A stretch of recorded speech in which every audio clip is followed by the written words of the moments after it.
Bonjour et bienvenue dans cette série de didacticiels consacrée au data mining avec Statistica.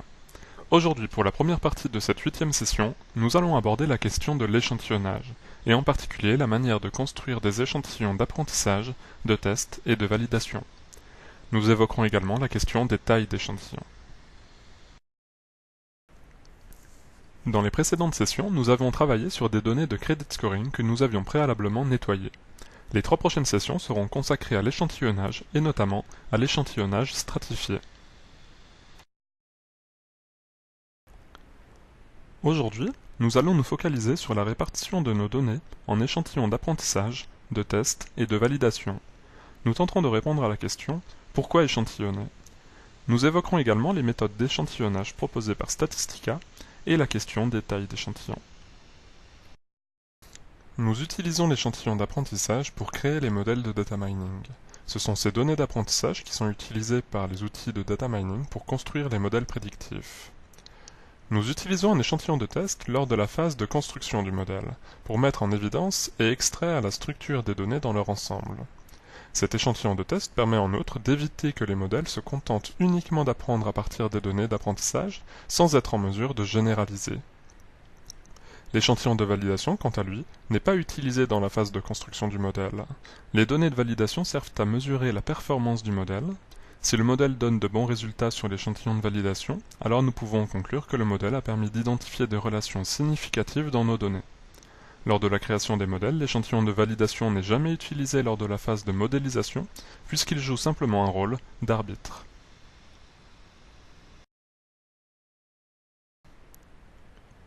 Lorsque vous utilisez un échantillon aléatoire, la structure et les relations présentes dans la population sont également présentes dans l'échantillon.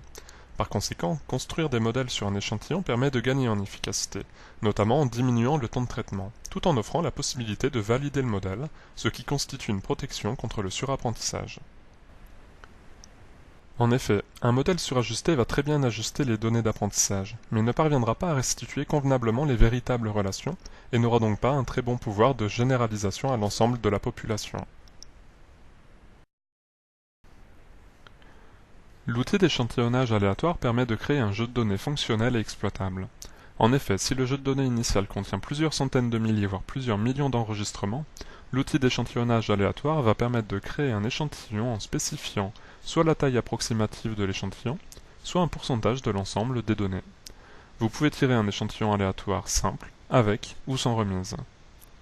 Vous pouvez également créer une formule permettant de créer une variable indicatrice qui va répartir les données entre un échantillon d'apprentissage, un échantillon de test et un échantillon de validation. En revanche, c'est à vous de définir la taille de ces échantillons, en fonction notamment de la quantité de données dont vous disposez au départ. Bien souvent, les chercheurs sont assez réticents pour utiliser des échantillons de taille réduite lorsqu'ils disposent de données en quantité suffisante. Il faut savoir que la capacité à modéliser des relations à partir d'un échantillon aléatoire ne dépend pas de la taille de la population. Un échantillon aléatoire de 1000 observations vous donnera des résultats aussi précis, même si votre population en contient plusieurs milliers ou plusieurs millions. Et lorsque le jeu de données est très grand, vous conservez suffisamment de données pour ensuite tester de nouvelles hypothèses sur les données a priori, en utilisant un échantillon de taille plus petite. Pour commencer, nous allons utiliser l'outil d'échantillonnage aléatoire, pour répartir les données en deux échantillons. D'une part, des données qui vont servir à la construction des modèles, avec des données d'apprentissage et de test, et d'autre part, des données pour la validation. Dans l'onglet Données, sélectionnez le module Échantillonnage. Toutes les variables sont sélectionnées. Sélectionnez l'option Scinder en deux échantillons aléatoires. Je souhaite que l'échantillon de validation représente 15% des données. L'échantillon d'apprentissage et de test disposeront donc de 85% des données pour construire les modèles. Je clique sur OK et deux jeux de données sont ainsi générés. Le jeu de données pour la validation contient 180 observations, soit environ 15% des données, réparties au hasard dans cet échantillon.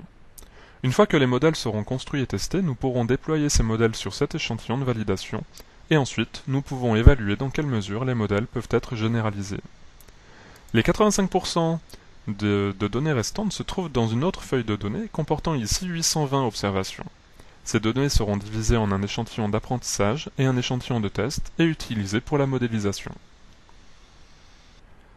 Maintenant, je vais utiliser une formule dans cette feuille de données qui va me permettre de répartir ces données en un échantillon d'apprentissage et un échantillon de test. Plutôt que de créer des feuilles de données distinctes pour ces deux échantillons, je les conserve sur la même table. L'espace de travail de notre data miner ainsi que les modules interactifs du menu permettent de travailler sur la même feuille de données directement avec ces deux échantillons afin d'explorer et de modéliser les données. Dans un premier temps, je vais ajouter une nouvelle variable à mon fichier de données que je vais nommer échantillon. Puis, dans la section description détaillée, nous allons utiliser une fonction de lecture aléatoire que voici. Elle va générer une valeur aléatoire comprise entre 0 et 1 avec une probabilité uniforme.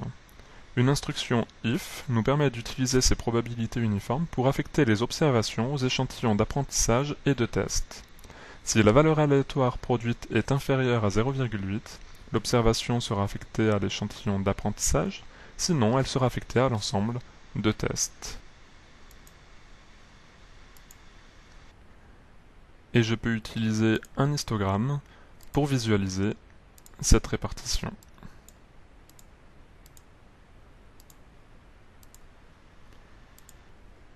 L'échantillon d'apprentissage représente bien 80% des données qui ont été consacrées à la modélisation et qui permettent de créer les modèles. Les 20% de données restantes sont allouées au test qui, je le rappelle, permet d'éviter le surapprentissage. Dans la prochaine session, nous aborderons la question de l'échantillonnage stratifié. Ce type d'échantillonnage est particulièrement bien adapté pour prévoir une variable de réponse catégorielle avec un événement rare. Après l'échantillonnage stratifié, nous examinerons plus en détail les filtres de sélection d'observation. Pour plus d'informations sur Statsoft et ses produits, notamment Statistica Data Miner, n'hésitez pas à visiter notre site web statsoft.fr ou nous contacter par téléphone au 01 45 185 999. Pour vous abonner à notre série de didacticiels, rendez-vous sur statsoft.fr/dmv. Merci et à la prochaine session.